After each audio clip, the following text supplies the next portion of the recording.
I sat in the lawyer's office holding the divorce papers with hands that would not stop shaking. The words my wife spoke 3 nights ago kept replaying in my head, like a song I could not turn off. I settled for you, Ahmad. I still love him. He is everything you are not. For 3 years I thought we had built something real. I thought the woman sleeping beside me every night had chosen me because she loved me. Turns out I was just the backup plan. The safe option. The guy she married because the one she really wanted had walked away. Before I tell you how my marriage became a lie, I lived for 3 years. Let me ask you something. Where are you watching this from? Drop your location in the comments. And if you have ever felt like someone's second choice, hit that like button. Subscribe. Because this story shows exactly what happens when you finally choose yourself over someone who never chose you. Now, let me take you back to where it all started. I am Ahmad, 28 years old software engineer living in Seattle. 3 years ago, I met Diane at a charity fundraiser downtown. She was 26, worked in marketing, had long brown hair that caught the light just right, and a smile that made me forget every clever thing I had planned to say. We started talking by the appetizer table, and 4 hours later we were still standing in that same spot, the event ending around us. She was different from anyone I had dated before. Confident, direct. She knew what she wanted and was not afraid to go after it. When she gave me her number that night, I felt like I had won something. Our first date was at this little Italian place in Capitol Hill. She laughed at my jokes, touched my arm when she talked, leaned in close like she wanted to hear every word. 6 months of dating felt like 6 days. Everything moved fast, but it felt right. After a year together, I proposed. We were hiking at Rattlesnake Ledge, and when we reached the top, I got down on one knee with the mountain view stretching out behind us. She cried when she said yes. At least I thought those were happy tears. Looking back now, I wonder what she was really thinking. Our wedding was small, just family and close friends held in Portland, Oregon, where her parents lived. It was simple but beautiful, everything I wanted. The first 2 years of marriage were good. Or maybe I just told myself they were good. I worked long hours at the tech company writing code and fixing bugs climbing the ladder. Diane managed our home, handled the bills, kept everything running smooth. I was proud of her. Proud of us. My buddies at work would complain about their marriages, and I would sit there thinking I had it figured out. I would brag about how Diane always had dinner ready, how she never nagged me about working late, how easy our relationship was. We had our routines. Friday nights were cooking nights. We would try new recipes together, make a mess of the kitchen, drink wine, and laugh when things went wrong. Saturdays were movie days. We would stay in bed until noon. Order takeout, watch whatever was new on streaming. Sundays I would work on my car in the garage, while she read books on the porch. It was comfortable, predictable, safe. But around month 24 of our marriage, things started shifting. Small things at first. Diane became quieter during dinner. She would spend more time on her phone, scrolling through something I could not see. When I asked about her day, her answers got shorter. Fine. Good. Nothing special. I figured it was work stress. She had just gotten promoted to senior marketing manager, was handling bigger accounts, putting in longer hours. I tried to be understanding, supportive. I planned a weekend getaway to the San Juan Islands, thinking maybe she just needed a break. We stayed at this bed and breakfast overlooking the water. I thought it would help, bring us back together. But the whole weekend, Diane seemed somewhere else. She would stare out at the ocean, but I could tell she was not really seeing it. Her phone was always in her hand. When I suggested we go kayaking, she said she was too tired. When I tried to hold her hand during our walk on the beach, her fingers felt limp in mine. One night I woke up around 2 in the morning and found her sitting on the hotel balcony, phone glowing in the dark. She was smiling at the screen, this soft smile I had not seen in weeks. I watched her for a minute before going back to bed. The next morning I asked who she had been texting. Just a coworker, she said. We were discussing a campaign. Her voice was casual, but she would not look at me when she said it. When we got back to Seattle, the distance between us grew wider. Diane started turning away from me at night. When I tried to kiss her, she would turn her head, so my lips caught her cheek instead of her mouth. She complained about headaches, said she was exhausted from work. I tried not to take it personally, but each rejection stung a little more. I cooked her favorite meals, left notes in her lunch bag, bought her flowers on random Wednesdays. Nothing seemed to reach her. Then I noticed she had changed all her passwords. Her phone, her laptop, even her tablet. She used to leave them lying around unlocked, not caring if I saw. Now she carried her phone everywhere, even to the bathroom. Even when she went to grab the mail, the screen was always facing down on the table. When notifications came through, she would grab it so fast like she was afraid I might see. One Thursday evening, I made lasagna from scratch, her favorite dish my mother taught me to make. I set the table with candles, put on the jazz music she used to love. When she came home, she barely looked at it.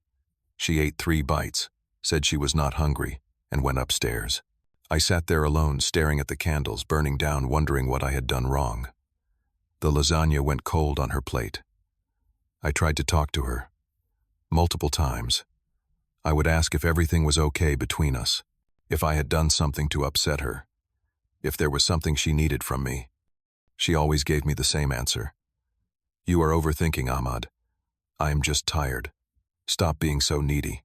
Her words felt like little cuts, small enough that I could not justify getting upset, but deep enough that they left marks. The feeling of being shut out, of being on the outside of my own marriage, was eating me alive. I started working later, not because I had to, but because going home felt lonely, even when she was there. My buddy Kyle noticed. He asked if everything was all right at home. I lied and said everything was perfect. Pride, I guess. I did not want to admit that my marriage might be falling apart. 2 weeks later, on a Tuesday night, Diane left her phone on the kitchen counter while she went to take a shower. It buzzed. I was not trying to snoop. I was washing dishes and the phone was right there, screen lighting up with a message. The name that popped up was Brad. The preview said, "I miss you too. Cannot wait to see you." My stomach dropped. My hands were covered in soap suds, but I just stood there frozen, staring at those words until the screen went dark. When Diane came out of the shower, she saw me standing by the counter. She saw her phone in the same spot. She saw my face. She knew I had seen something. She grabbed the phone fast and glared at me. "You, going through my phone now?" Her voice was sharp, defensive. I asked who Brad was. My voice came out quieter than I meant it to. She rolled her eyes. "A client. An old client from my previous job. Why does it matter?" But her hands were shaking. Her eyes would not meet mine. I asked why an old client was saying he missed her and could not wait to see her. She got angry then. Really angry. "Why do not you trust me? Is this what our marriage is now? You spying on me?" She turned it around, made me the bad guy, and I was so confused that I almost apologized. Almost. Instead, I just stood there while she stormed upstairs and slammed the bedroom door.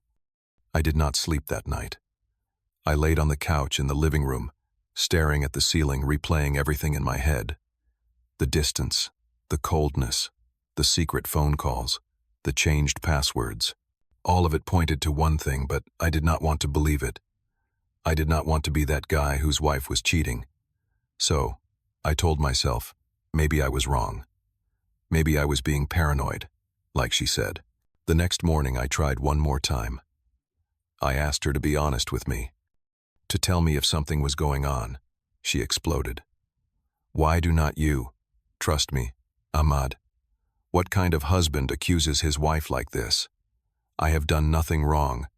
You are the one with the problem." She left for work, without breakfast, without a kiss, without even looking back. The week that followed was the worst of my life. We barely spoke. We moved around each other like strangers, sharing an apartment. I wanted to believe her. I wanted to trust that I was just being insecure. But my gut told me different. Something was very, very wrong. Then came the night I heard her. I was working late in my home office around 11 at night, finishing up some code for a deadline. I thought Diane had gone to bed hours ago. But then I heard her voice coming from the balcony off our bedroom. Soft, sweet, laughing.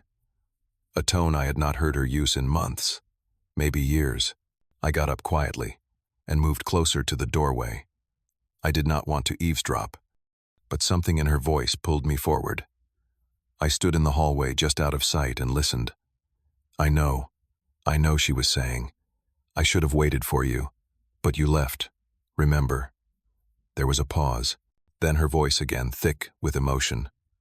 Being with him just reminds me every day what I am missing. You were always the one. You know that. It felt like someone had reached into my chest and squeezed my heart until it stopped. I could not breathe, could not move. I just stood there listening to my wife tell another man that being married to me was a daily reminder of what she had lost. When I finally stepped onto the balcony, she jumped. She looked at me with wide eyes and quickly said, "I will call you back," before ending the call. "Who were you talking to?" My voice was steady, but inside I was breaking into pieces. She did not answer. She just stood there, phone clutched in her hand, looking everywhere except at me. I asked again. She stayed silent. The silence stretched between us like a canyon. Finally I said, "I heard you, Diane. I heard what you said. Tell me who he is." She took a breath, let it out slow, and then she said the words that ended everything. "Fine. You want the truth." Her voice was cold now, hard. "I settled for you, Ahmad. I settled because Brad left me. But I still love him. He is everything you are not." I felt like I had been hit by a truck. Actually, a truck might have hurt less. I just stared at her, waiting for her to take it back, to say she did not mean it, but she kept going. "He is confident, spontaneous, exciting. You are just safe, boring, predictable. I married you because I could not have him. But now he is back, and I cannot stop thinking about what I gave up." Each word was a knife. I stood there and let her stab me over and over. When she finally stopped talking, I asked the only question that mattered. "So this whole marriage, you never loved me?" She looked down at her feet. "I tried," she whispered. "I really did try. But I cannot help how I feel." The floor felt like it was falling away beneath me. 3 years. 3 years of my life. 3 years of thinking I was building a future with someone who loved me. And it was all a lie. She had been settling, using me as a placeholder, waiting for him to come back. I was the backup plan that she got stuck with. I asked how long she had been talking to Brad again. She admitted it had been 3 months. He found her on social media, sent her a message saying he regretted leaving her, saying he made a mistake, and she could not resist, could not stop herself from replying, from meeting him. Yes, they had met. A few times, she said, like it was no big deal, like she had not destroyed everything we had. Then I noticed something. Diane looked different, tired in a specific way. She had been getting sick in the mornings, avoiding coffee. I felt a new wave of dread wash over me. "Are you pregnant?" I asked. She went pale. She did not answer. "Diane," I said louder this time, "are you pregnant?" She nodded slowly. 10 weeks. For a second, just a second, I had hope. Maybe it was mine. Maybe there was still something to save here. "Is it mine?" My voice cracked on the question. She shook her head. Tears started falling down her face. "It is Brad's," she whispered. "I am so sorry. I did not mean for this to happen." I could not breathe. The room was spinning. I had to sit down on the edge of the bed or I was going to fall. My wife was pregnant with another man's child. She had been cheating on me for months. She had never really loved me at all. "Does he know?" I managed to ask. She nodded. "He knows." I left the house that night, threw some clothes in a bag, and drove to a hotel near the airport. I did not sleep. I could not. I laid in that hard hotel bed and stared at the ceiling and tried to figure out how my life had fallen apart so completely. By morning I knew what I had to do. I called the best divorce lawyer in Seattle. His name was Mr. Harrison. He had a corner office with a view of Puget Sound and a reputation for being ruthless. I sat across from him and told him everything. He listened without interrupting, taking notes on a yellow legal pad. When I finished, he looked up and said, "You have a strong case." Adultery and proof the child is not yours. We can move fast if you want. I wanted to move fast. I wanted this over. Mr. Harrison started preparing the paperwork immediately. In the meantime, I went back to the house when I knew Diane was at work. I needed evidence. Her laptop was in the bedroom, still logged into her email and messaging apps. I felt sick going through it, but I made myself do it. What I found was worse than I imagined. Hundreds of messages between her and Brad, going back 3 months, just like she said. But the content made me want to throw up. They talked about how boring I was, how she wished she had waited for him, how they met at hotels when I thought she was working late. There were photos. The two of them together smiling, looking happy in ways Diane and I never looked. I saved everything, sent copies to myself and to Mr. Harrison. 1 week later, I had Diane served with divorce papers at her office. She called me 30 seconds after the process server left. She was screaming, "Are you serious right now, Ahmad? You cannot do this. We can work this out." I stayed calm. "Dead serious," I said. "There is nothing to work out. You made your choice." She started crying then. "This is not fair. You cannot just leave me like this. I need you." The irony was almost funny. She needed me. Now that Brad had what he wanted and was gone, suddenly she needed me. I told her, "You left me the moment you chose him." Then I hung up. She called back 6 times. I did not answer. That evening she came to the hotel where I was staying. I do not know how she found out which one. She banged on the door until I opened it. Her eyes were red from crying. Her hands were shaking. "Please, Ahmad," she begged. "I made a mistake. A huge mistake. But we can fix this. We can go to counseling. I will cut off all contact with Brad. Just please do not do this." I looked at her and felt nothing. No love, no anger, just emptiness. "The mistake was mine," I said. "Marrying you in the first place." I closed the door. 3 days later she called again. This time her voice was different, desperate, panicked. "Brad does not want the baby," she said. "He told me he is not ready to be a father. He blocked me on everything. Ahmad, I have nowhere to go. You have to help me." I almost laughed. "Help you? After everything you did?" She started crying harder. "It is not fair. You cannot just abandon me when I am pregnant. You are still my husband. That is Brad's child," I said. "Go find him. Make him take responsibility." She was sobbing now. "He will not answer me. He wants nothing to do with me or the baby. You are my husband. You have to help me raise it." That is when I did laugh. A cold, bitter sound that did not feel like it came from me. "You wanted Brad," I said. "You got his baby. That is not my problem. Deal with it yourself." She started screaming then, calling me heartless, cruel, saying I was abandoning her in her time of need, saying a real man would step up. But I was done. I had spent 3 years being her safety net, her backup plan, her second choice. I was not going to spend the rest of my life raising another man's child while she pined for someone who did not want her. The divorce process took 2 months. Diane tried everything to drag it out. She contested the filing. She demanded alimony. She tried to claim the baby was mine even though we both knew the truth. Mr. Harrison handled it all. He presented the evidence of her affair, the messages, the photos, the admission that the child was Brad's. When we demanded a paternity test, she finally backed down. The judge was not sympathetic to her case. Adultery is still adultery, even in no-fault divorce states. Because of the affair and the evidence we provided, Diane got almost nothing. No alimony, a tiny split of our shared assets, and zero claim that I had any responsibility for her child. The divorce was finalized on a rainy Tuesday morning in October. I signed the papers, walked out of the courthouse, and felt like I could breathe for the first time in months. The first few weeks after everything was final were strange. I kept expecting to feel something. Sadness, maybe. Regret. But mostly I just felt empty. Not because I missed Diane, I did not. But because I had spent 3 years of my life investing in someone who never really wanted me. That hurt in a way I could not quite explain. I had nights where I could not sleep. where I would lie awake and wonder what was wrong with me. Why was not I enough? Why was I just the safe option?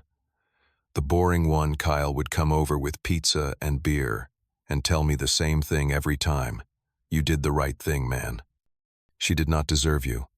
I knew he was right. But knowing something and feeling it are two different things. So I threw myself into work. I started putting in extra hours, taking on bigger projects. 2 months after the divorce, I got promoted to senior software engineer. The raise was nice. But more than that, it felt good to be recognized for something, to be valued.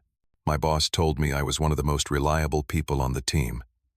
Reliable, the same word Diane had used to call me boring. But here it meant something good.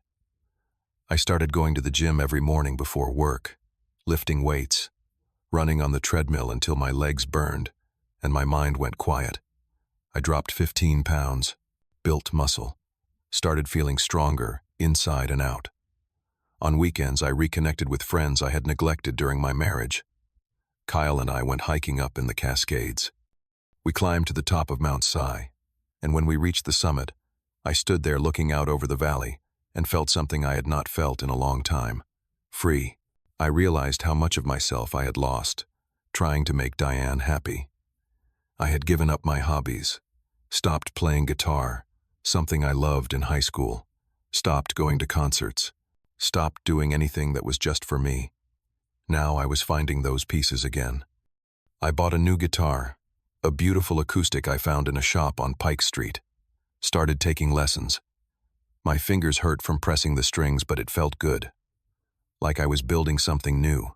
I also started volunteering at a local community center, teaching coding basics to kids who could not afford classes. Watching them light up when their first program ran correctly reminded me why I fell in love with software in the first place. It was not about the money or the promotions.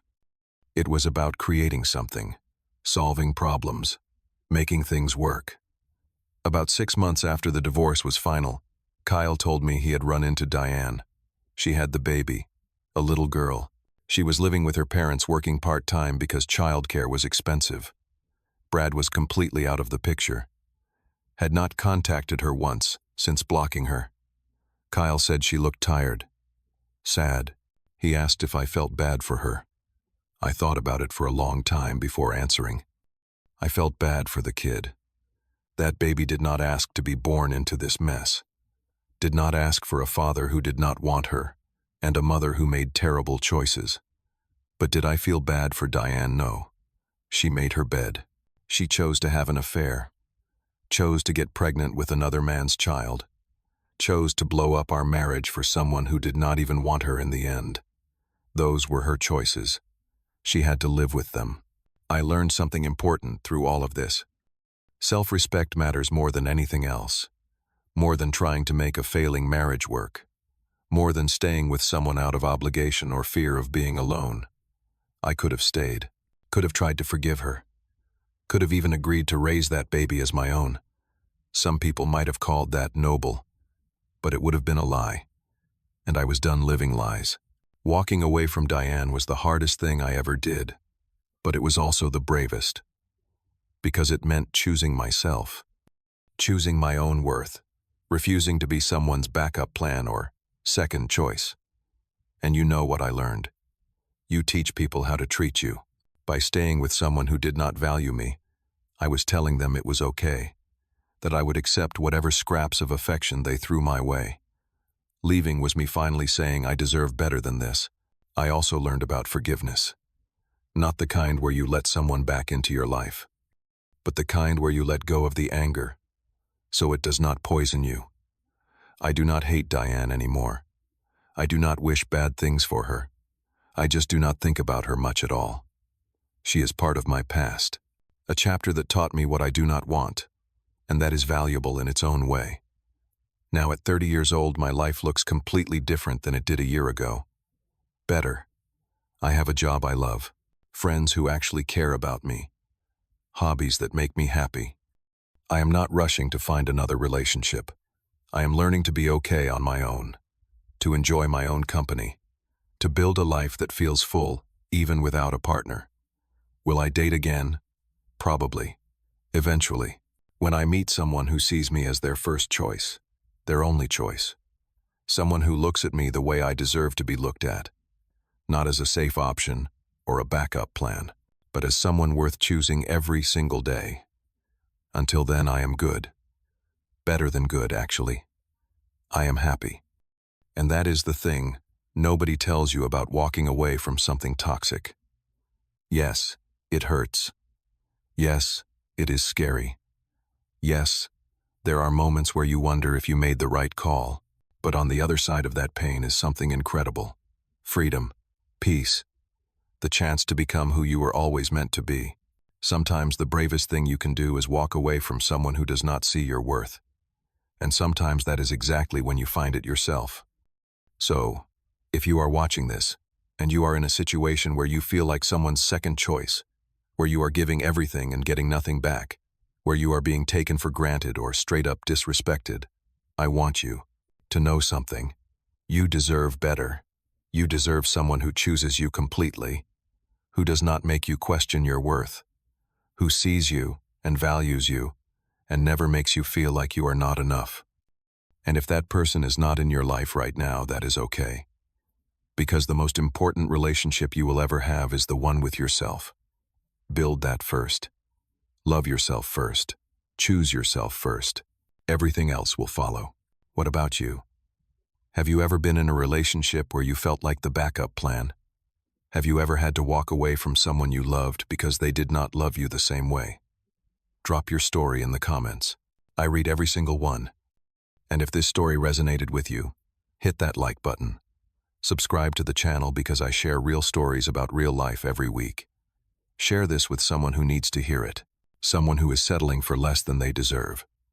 Thank you for watching. Thank you for listening. And remember, your worth is not determined by someone else's inability to see it. You are enough. You have always been enough. I hope you find your peace, whatever that looks like for you. Take care of yourself, and I will see you in the next one.